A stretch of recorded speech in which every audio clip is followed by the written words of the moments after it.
Hello everyone and welcome to another episode of Generation Gap. I am your host, Vincent Lowry, and today we will be talking about what and how are police perceived in society today, how has it affected society, and right now we're going to turn over to my wonderful panel. They're going to introduce themselves from their left to my right. All right, well, I'm Steve Barbalasi. I'm a senior here at IUP. I'm a communications major, and I'm ready to talk. I'm Michelle Papaki, and I'm the chairwoman of the Journalism and Public Relations Department, and I have some experience with police. I worked for the City of Pittsburgh Bureau of Police for a couple years, 28 years in the military, and I'm a township supervisor. Okay, so my name is Septima Simpkins. I am a communications media major, and I'm a part of the IUP and NAACP, and we actually just hosted an event with police officers and trying to educate the students on the interactions between them and a police officer. Wow, so we have a very wonderful and experienced panel with me tonight. Right now we're going to turn it over to Victoria for a field report.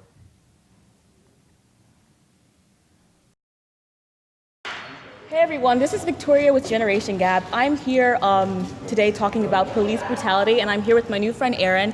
He's going to answer one of the questions for me. So Aaron, how do you think society's views on police have changed over the past years? I think police have become less a part of the community. They're less familiar with the people that they police, so it's a little more alienated. Yeah, I know what you mean. That's my view. Police just are not part of the community as they used to be. Okay, well thank you. This is Victoria and signing out with Generation Gap. Thank you, Victoria, for that wonderful field report. But now we're going to get into the big discussion of how police are viewed in our society. So the big question I'm going to start with my wonderful panel is, how are really police viewed in modern society today? And Steve, we're going to start with you. Well, you know, they're seen as like the powerhouse. There's a lot of times where they abuse their power, but at the same time, with all the social media and all the violence out there today, like there's cops getting killed every single day, and like they don't publicize it like they do when people get shot. So they have a very stressful job, but at the same time, there's some of them that are just a little bit too power hungry. So that's how I view them today. And Dr. Papaki? I just would not want to be a police officer today. I think it's a really scary profession. You know, we have some very frank discussions in my classes about policing, and when we talk about things like Ferguson, the students say, well, you know, if the police are going to profile us and just assume that we're bad people, then we're going to assume that they're all bad people too. And we talk about how that might not be the best answer or approach to it.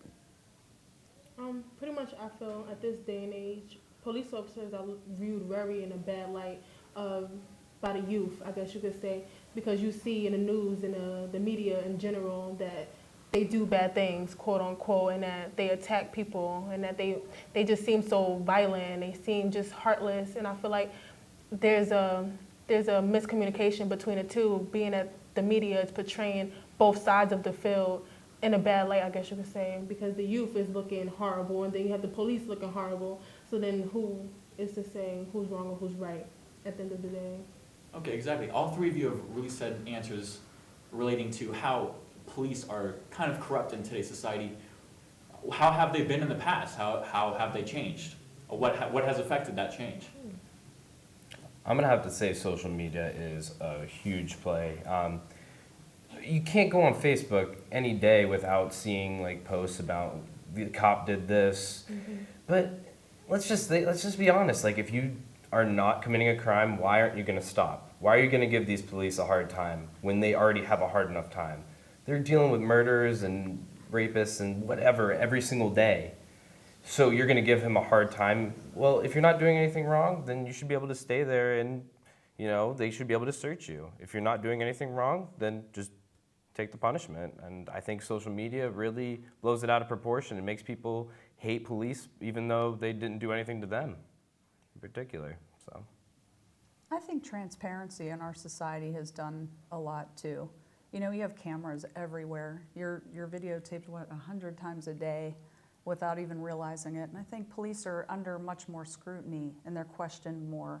And I agree, they have such a difficult job, and I think that we have a responsibility as a society to educate people on how to get pulled over and how to interact with the police, because a lot of people don't learn that until they're in a really bad situation. Exactly, but Peggy, and I'm gonna actually cut you off right there, but we're gonna turn it over to Malusi for Ruffle My Feathers. Malusi, take it over. Thanks, Vinny. So now it is time for our trivia section. So the first question I have for our viewers is, what year did the Trayvon Martin incident happen? Was it A, 2011, B, 2012, C, 2009, or D, 2013? We'll be right back with the answer after this commercial break. It's hard to explain. It just became home.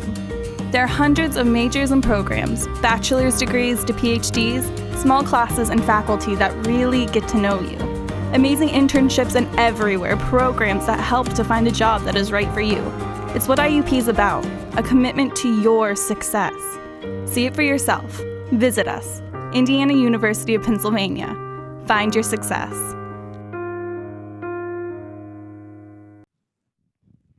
Before the commercial break, we asked, what year did the Trayvon Martin incident happen? Was it A, 2011, B, 2012, C, 2009, or D, 2013? And the answer is 2012. Now to our field reporter, Victoria. Hey everyone, this is Victoria with Generation Gap, and we're here talking about police brutality, and I'm here with my friend John, and he's going to answer one question for me. So John, why do you think that there have been so many issues or conflicts concerning police brutality in the past years? Well, I don't necessarily believe that there has been a rise. I think it's just that the way society's evolved and the media has blown it up. I think people just see it a lot more and kind of blow it out of proportion. Okay, thank you. Thank you for your answer. This is John, I'm Victoria, and signing out for Generation Gap. Thank you, Victoria, for the field report. Now we're moving to our second set of questions. In the last set of questions, we talked about media and how it affects police officers, but now we're going to talk about community and how exactly police officers are affected, how they are viewed, and actions they take. So the first question I'm going to ask you guys is, do you think that the way police officers affect and treat citizens, do you think that gives a ripple effect around the community about their social status or in that society? I think so, because once a police officer affects one person, whether it's good or bad, that person is going to go speak to their friends, go speak to their family members, and then that word is going to be passed around. So that one officer had affected that person, but now police officers in general is going to be put in that light also. So they have to be aware of how they're affecting people in their community, because they're not just putting salt on their own name, they're putting salt on police officers in general. So I think that it is a ripple effect completely. And I think we have a responsibility to work with the police. When times are good, I think we should be reaching out more. And I do a really fun exercise with students where I stage a mock arrest in my class, and only the student who's being arrested knows. And we have the police officer come in and approach the student and say, "You're under arrest," and everybody just looks around and gets real quiet. And the unintended thing that I learned from doing that is so many of my students just put their heads down and got really nervous that a police officer was in the room. And I didn't anticipate that reaction. And once I learned that students had that reaction, I continued to do that. But as soon as they would take the student out in cuffs, and I was sure that I had punked everyone in the class, I'd have the police officer come back in and talk about, to journalists, like what's public information on police reports, and how do you interact with police, and how are you allowed beyond a police do not cross line if you're a media person. And we have all those discussions, and then the students end up building a relationship with the police officers. And I just think it's so important that we support them. It's a really difficult job. When I worked for the police, I rode along with them, and it's a terrifying job every day. And I'm in the military, people thank me for my service, but they're the ones who are being shot at every day in their own communities. And I just really think that we need to rally around them and support what they do. Yeah, absolutely. The community is definitely affected. Let's just take Baltimore, for example. when somebody got shot and killed in Baltimore, there was riots everywhere. There was people hurting their own community, setting their own CVS on fire. That's crazy. Like, you're only affecting your own community when you do things like that. Just to get back at a policeman who's just trying to do their job, that's ridiculous. So it does definitely have a big effect on your community. And also, I have to go back to social media. The word spreads so much quicker now because everybody's on their phone. Everybody wants to videotape the officer that is pulling them over just to maybe like get them on tape doing something that they're not supposed to do. But you know, so it definitely does have a big effect on your community, and the word spreads very quickly. So. Yeah. I see that from all three of you, all the same exact answers. But right now, we're having a great discussion going on right now. But we're going to take it over to Malusi for Ruffle My Feathers. Hello, everybody, and welcome to Ruffle My Feathers. I'm here with Steve, Septima, and Michelle Papeki, and we're going to play a game of charades. Now, the point of this game is to guess the object or the item on the card without seeing it, and whoever gets the most points wins. So, Steve and Septima, You're going down, man. Oh, no Okay, way. Forget it. Bring it. Bring it. You're going to lose, clearly. Okay, this is the number that you call to talk to the. 911. There you go. What?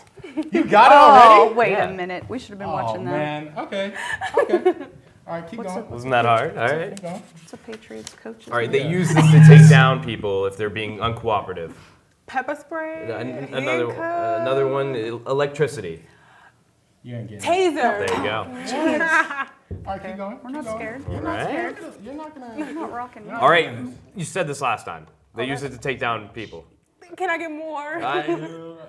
Pepper spray. Keep going. All right, this is what they drive. The cops drive this. Police car. There you go. Trying to throw them off. Yeah, I mean, Steve, you cheated. You drink this in the morning to get energized. Water. To get energized, caffeine. Oh, coffee. There you go. You gave them all the easy ones, guys. That's what you did.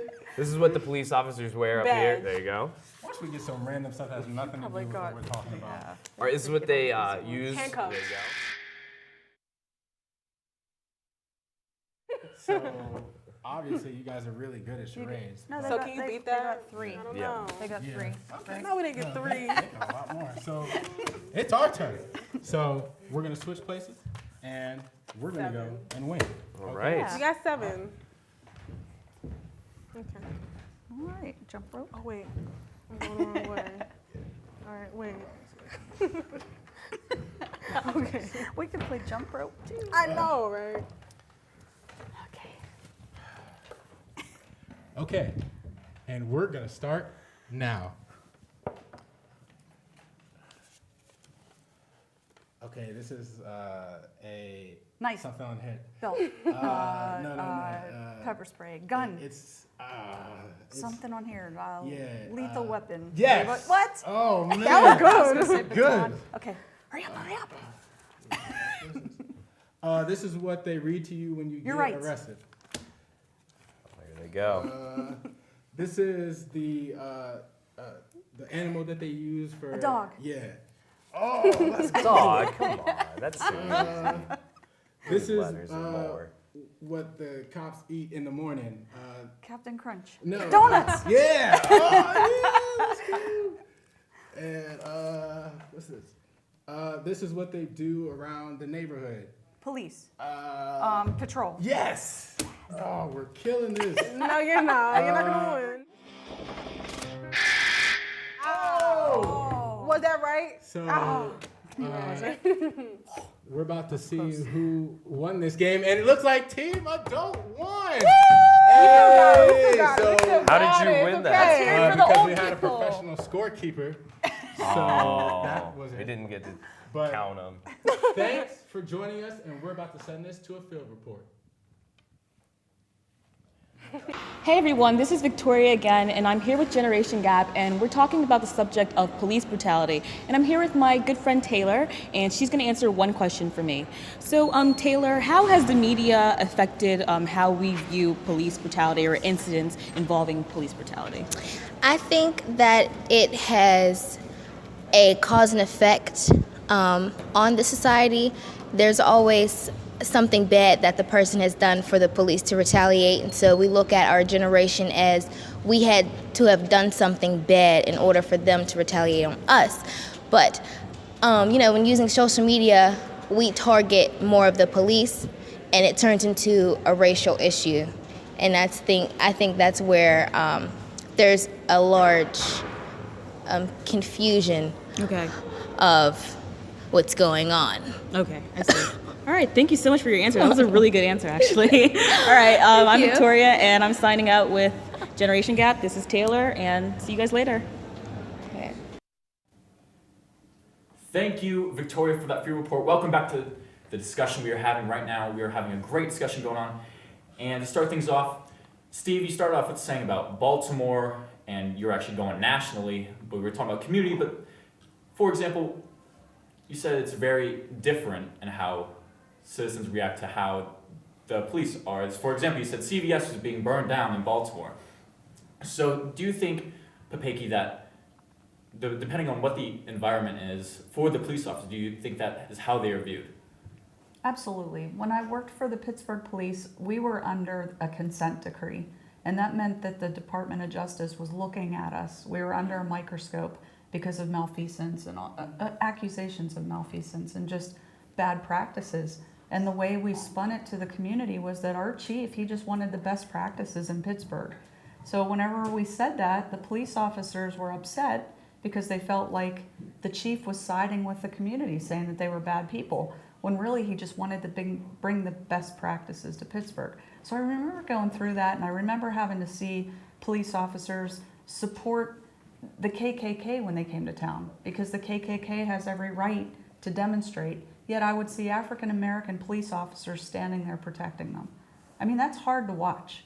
And I think that they're professional, and they really do everything they can to keep us safe, but the way they're treated is just, it's disgusting sometimes, and it's hard to separate that. So the community gets upset and everyone's at odds, but if we would just take more time to understand each other, I think that things would be much better.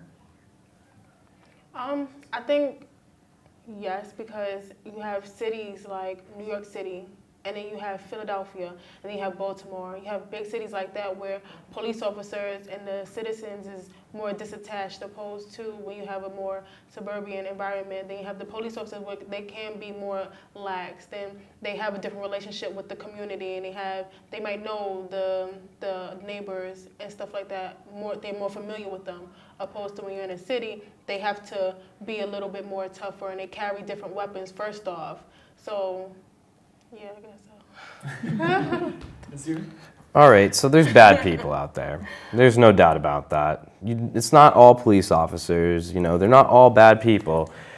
Out of the few times that I've been pulled over, I think like 3 of the times I've had a dirty cop, honestly, pull me over. The other times, totally respectable. The police officer greeted me and was very polite with me and told me what I did wrong, and I was on my way.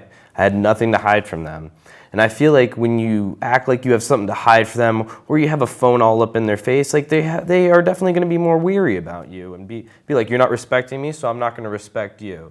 So,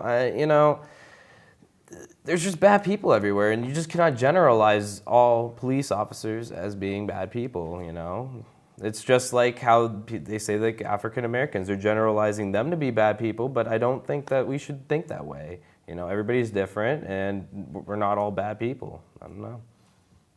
Not all bad people at all, honestly. Exactly. But right now, we're going to turn it back over to Malusi. Malusi, it's all up to you, man.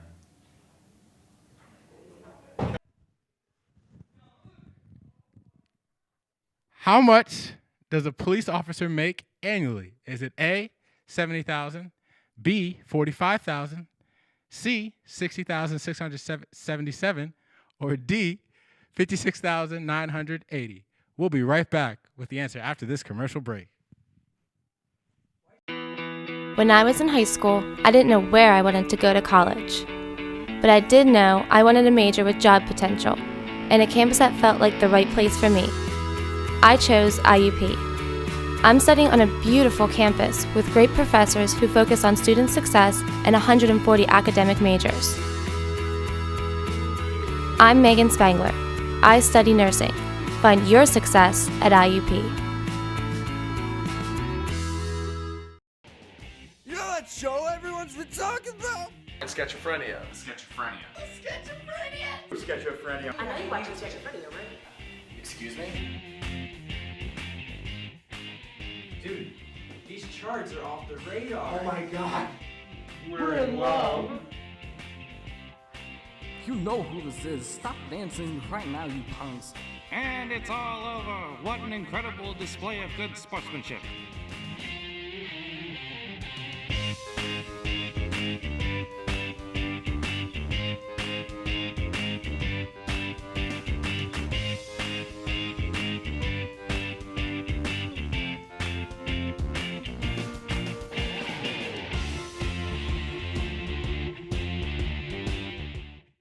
Yes, tell your friends, but only the hot ones. So guys, with the tournament coming up, what are IUP's chances this year? I think they have a really good chance because the PSAC is not that strong compared to IUP. IUP moves the ball a lot quicker than most teams. They're very well-rounded. They've been playing together for a while. They've got a lot of big-time transfers. So I think that they have the edge over most of their opponents simply because they have experience. Experience gives you the edge any day of the week. So that's definitely why I think they can win the PSAC tournament for sure. What do you think, Norm?